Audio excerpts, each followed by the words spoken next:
Hey everybody, so today I wanted to make a video about a new therapy that I'm trying today. It's at the Southwestern College of Natural Medicine in Tempe, Arizona, and it's cryotherapy, cryo meaning cold, therapy meaning cure. So there are a lot of benefits, supposed at least benefits, for extreme temperatures for short periods of time, and cold therapy is no exception. I did a little bit of research, but I'm certainly not at all an expert on therapy such as this. This will be my first time doing cryotherapy, and from what I understand, it's only a few minutes long, and it could have a wide range of benefits. But this one is being offered in the pain clinic, which is in SCNM, and so their main focus is pain relief. I have some chronic pain issues in my neck and shoulders especially, so I have muscle pain mostly, some joint pain as well. So I want to kind of see how it affects that, if anything, and I'm certainly open to any other benefits that this wants to give me. It even claims to help with some sleep issues, which I could always use some better quality sleep as well as more hours, and metabolism increasing, which I could definitely use, and most of us could, and that's probably, I'm guessing, mostly due to the activation of brown fat, which is mostly found in your neck and shoulders and chest area, which is a very active fat that has a correlation with your metabolism.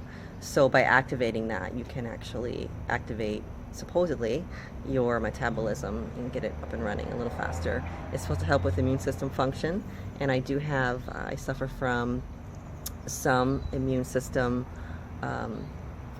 pretty serious issues from past abuse of my body, basically. And so I'm hoping to get some footage of this whole contraption, and I will definitely check back with you afterwards to let you know how it went. But right now I'm pretty much going in with very little knowledge of how this process exactly works, and how I'm going to feel. By the way, it has been noted that for athletes, cryotherapy, whether it be just ice packs or something like I'm doing a full body extreme temperature drop, it has been used in athletes, with athletes, for inflammation. And I did just read a recent study that said that's actually false. That it's, well, I should say, from what I remember about this study, is it had contraindications for those that wanted to increase their muscle mass, I believe, so for muscle hypertrophy.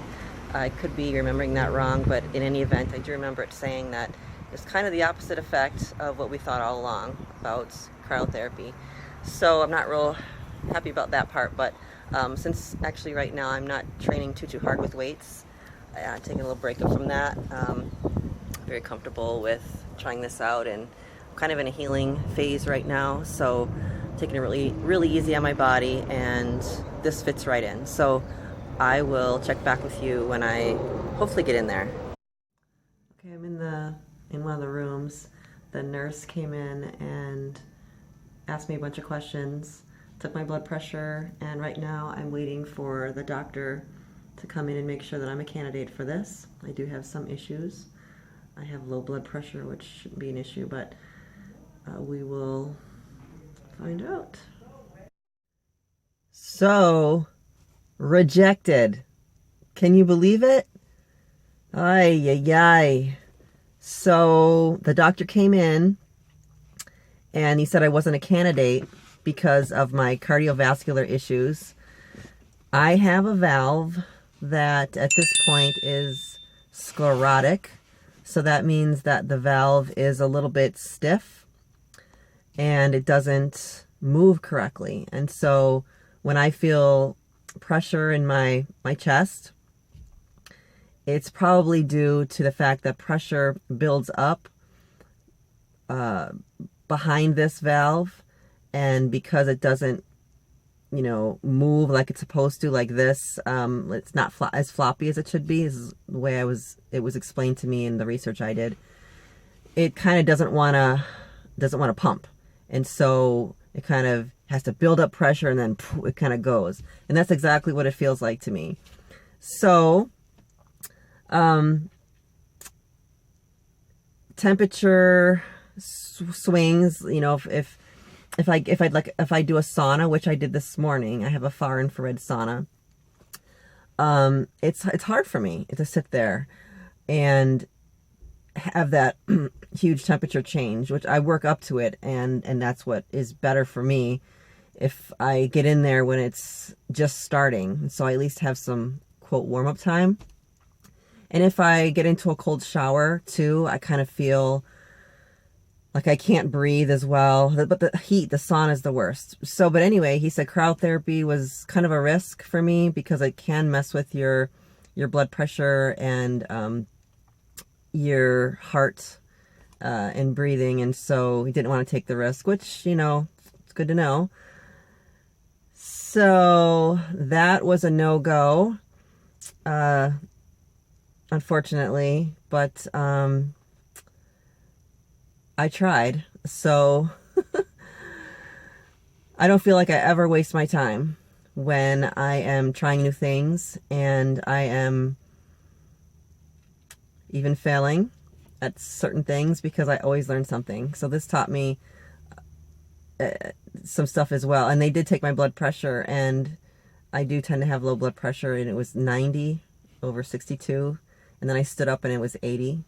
So to give you an idea of kind of what I deal with almost on a day-to-day basis with my low blood pressure, I do believe that's due to adrenals at this point. But I've had low blood pressure for years and years and years. So I could have had adrenal issues for years and years and years. But so for me, I have to ease into exercise. I can't just get out of my car and start jogging like that. I don't get how people can do that. That's just not how my body works, and it's probably not working correctly.